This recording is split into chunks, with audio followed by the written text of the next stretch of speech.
Welcome to Electrodynamics paper, class number Unit 26. Electrodynamics paper, Unit 26. And we have to do some problems here in this class. We do some problems which are previous year problems. This is the first problem. This is July 2018 problem. A dielectric slab of thickness 5 millimeter and dielectric constant 3 is placed between two oppositely charged plates.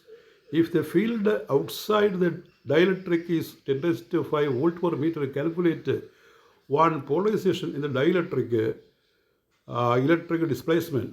അപ്പോൾ ഇത് ഇലക്ട്രോസ്റ്റാറ്റിക്സിലെ electrostatics problem BSc semester 3 പേപ്പറാണ്, electrodynamics പേപ്പറാണ്. അതിൽ ഇലക്ട്രോസ്റ്റാറ്റിക്സിലെ ഒരു പ്രോബ്ലമാണ് ഇവിടെ ചെയ്യുന്നത്. BSc physics main. A dielectric slab of thickness 5 millimeter and dielectric constant 3 is placed between the two oppositely charged plates. If the field outside the dielectric is 10⁵ volt per meter, calculate one polarization in the dielectric, 2 electric displacement. അപ്പോൾ electric displacement ഡിയും polarisation vector പിയും കണ്ടുപിടിക്കണം. You see, given epsilon r is equal to 3. Epsilon r is equal to 3 is 10⁵ volt per meter. Therefore, polarization P is equal to epsilon 0 into epsilon r minus 1 into E. 8.85 into 10⁻² into 3 minus 1. Epsilon r minus 1 into 10⁵. That is P is equal to 17.60 into 10⁻⁻7 coulomb meter raised to minus 2. ഇവിടെ C capital കേട്ടോ, centimetre അല്ല, coulomb metre ratio -2 അങ്ങനെ എഴുതണം. Number 2, electric displacement D is equal to epsilon E or epsilon 0 epsilon R E, that you know. Therefore D is equal to epsilon 0 8.85 into 10⁻12. Epsilon r is 3 and field is 10⁵. We get 26.55 into 10⁻7 coulomb meter raised to -2. And here also C is capital letter, coulomb. Next problem, it is a rare problem. ഇത് 2018 പ്രോബ്ലമാണ്. A point charge Q is situated at a large distance R from a neutral atom of polarizability alpha. Find the force of attraction between them. A point charge Q is situated at a large distance R from a neutral atom of polarizability alpha. Find the force of attraction between them. ഒരു neutral atom ഇരിക്കുകയാണ്, ഒരു point charge Q situated, neutral ആറ്റത്തിൽ നിന്ന് അകലെ large ഡിസ്റ്റൻസിൽ ഒരു point Q ഇരിക്കുകയാണ്, ആറകലെ. അവ തമ്മിലുള്ള ഫോഴ്സ് കണ്ടുപിടിക്കാനാണ്, ഫോഴ്സ് ഓഫ് അട്രാക്ഷൻ. അപ്പോൾ ഇതാണ് സൊല്യൂഷൻ, സ്റ്റെപ്പ് ബൈ സ്റ്റെപ്പ് സൊല്യൂഷനാണ്. Given data, point charge situated a large distance from a neutral atom of polarizability alpha. Polarizability alpha എന്ന് തന്നിരിക്കുകയാണ്. The magnitude of electric field due to a dipole having dipole moment P at spherical polar coordinate theta is equal to pi. അത് ആക്സിലൈൻ. അപ്പോൾ ഡൈപ്പോളിൻ്റെ ആക്സിലൈൻ field പറയാം. നമ്മൾ ആക്സിലൈൻ്റെ കാൽക്കുലേഷനാണ്, spherical polar coordinate ഉപയോഗിക്കേണ്ട, ആക്സിലൈൻ്റെ calculation ഉപയോഗിച്ചാൽ മതി. നമ്മൾ ആക്സിലൈൻ ഫീൽഡ് ഈ +2 ക്ലാസ്സിൽ ഇലക്ട്രോസ്റ്റാറ്റിക്സിൽ പഠിക്കുന്നതാണ്. ഈ ഡൈപോൾ ആക്സിലൈൻ 2p/4πε0 അല്ലെങ്കിൽ 1/4πε0 2p/r ക്യൂബ്ഡ്, അങ്ങനെ നമ്മൾ പഠിക്കുന്നത്. 1/4πε0 2p/r ക്യൂബ്ഡ്. പി എന്ന് പറഞ്ഞാൽ dipole മൊമെൻ്റാണ്. Here epsilon 0 is a permittivity of free space and r is a distance from the center of the dipole.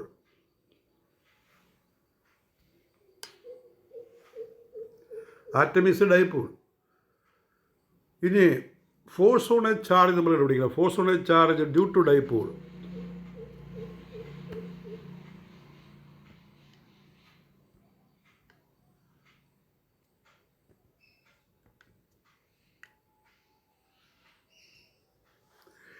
The electric field due to the charge Q at the position of electric dipole, electric field due to charge Q charge Q ഒരു ആറകലെ ഉണ്ടാക്കുന്ന field നമ്മൾ പഠിക്കുന്നത് E Q dipole field നമ്മൾ നേരത്തെ പറഞ്ഞത്. ഇത് ചാർജിൻ്റെ field പറയണം ക്യൂ 1/4πε0 Q/r². അങ്ങനെ സിംഗിൾ ചാർജ് ഉണ്ടാക്കുന്നത് Q/r², നോട്ട് r³, Q/r².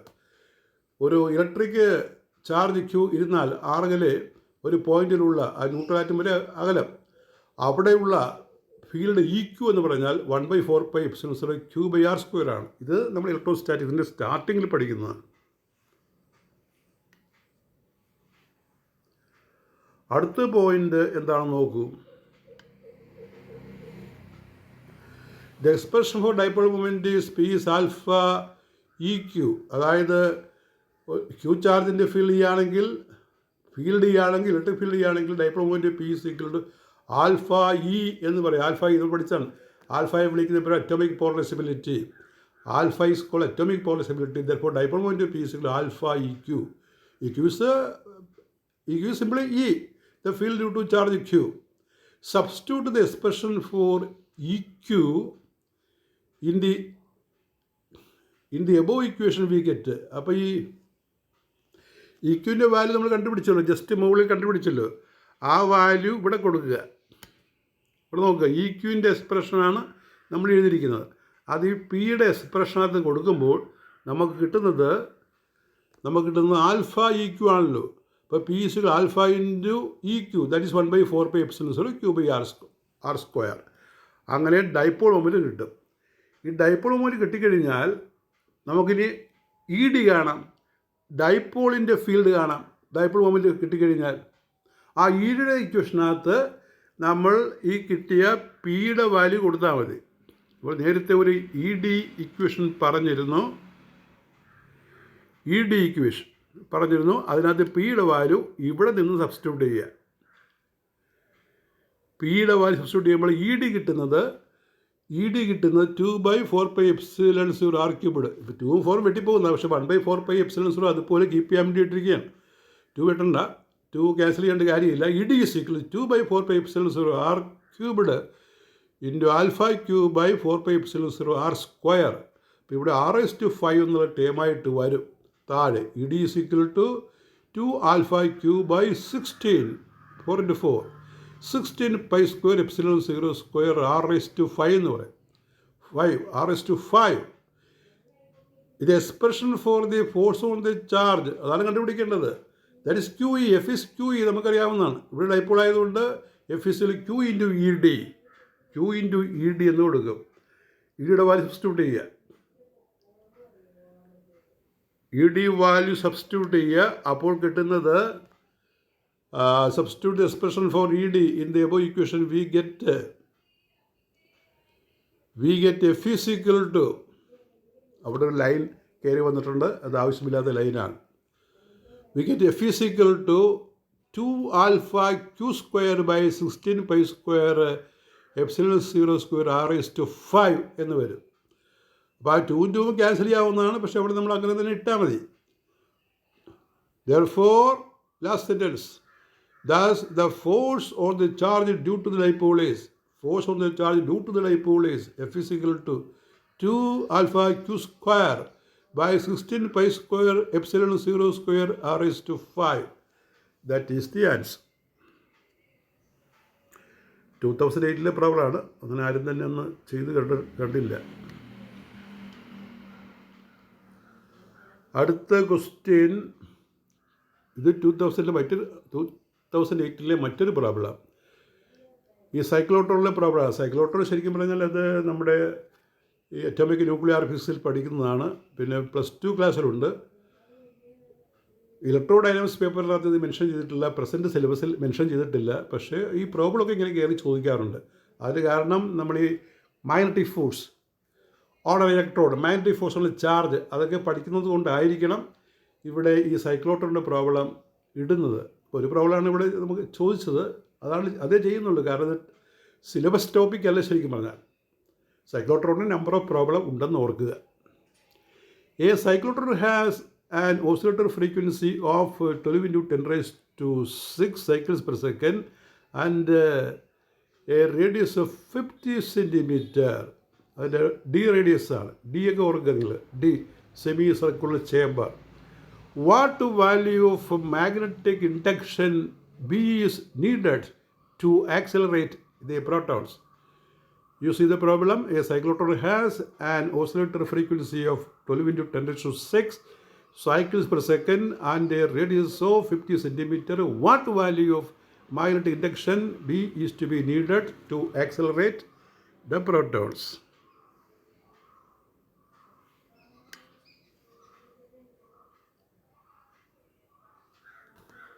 അപ്പോൾ അതിൻ്റെ ആൻസർ നമ്മൾ കണ്ടുപിടിക്കുകയാണ്. ഈ സൈക്ലോട്രോണിൻ്റെ period of revolution of electron, not electron, ion, charge particle, T = 2πa/b. Electron ആണെങ്കിൽ ഇലക്ട്രോൺ നമ്മൾ ആക്സിലറേറ്റ് ചെയ്യുകയാണെങ്കിൽ സൈക്ലോട്രോണിൽ ഇലക്ട്രോണിനെ അങ്ങനെ ആക്സിലറേറ്റ് ചെയ്യാറില്ല, ബീറ്റാട്രോണാണ് ഉപയോഗിക്കുന്നത്. പക്ഷേ ഇവിടെ നമ്മൾ ആ ചാർജ് വെച്ച് പറയുകയാണെങ്കിൽ charge on the particle T is 2πm/b. ഈ പീരീഡിൻ്റെ റെസിപ്രോക്കലാണ് frequency. So frequency is b/2πm. അതിലൊരു ബി കണ്ടുപിടിച്ചാൽ നമുക്ക് 2πmf/e. താഴെ ഒരു ബി ഉണ്ട്, ആ ബി വേണ്ട, ബി എടുത്തല്ലോ നമ്മൾ. ബി എടുത്തു കഴിഞ്ഞാൽ 2πmf/e എന്നാണ്. ഈ ആണ് ഇവിടെ സബ്സ്റ്റിറ്റ്യൂട്ട് ചെയ്തിരിക്കുന്നത്. 2 × 3.14 × 1.67 × 10 raised to -27. ഏതാണ് ഈ 1.67? What is 1.67 × 10 raised to -27? That is mass of proton. You have to by heart or you refer the tables, Clark's tables. The mass of proton is given there into 12 × 10 raised to 6 frequency by 1.6 × 10 raised to -19 electronic charge. We get the answer B is equal to 0.78657 Tesla. The flux density, magnetic flux density, we represent using the unit Tesla. That is all with our electrodynamics 26th class. Thank you very much.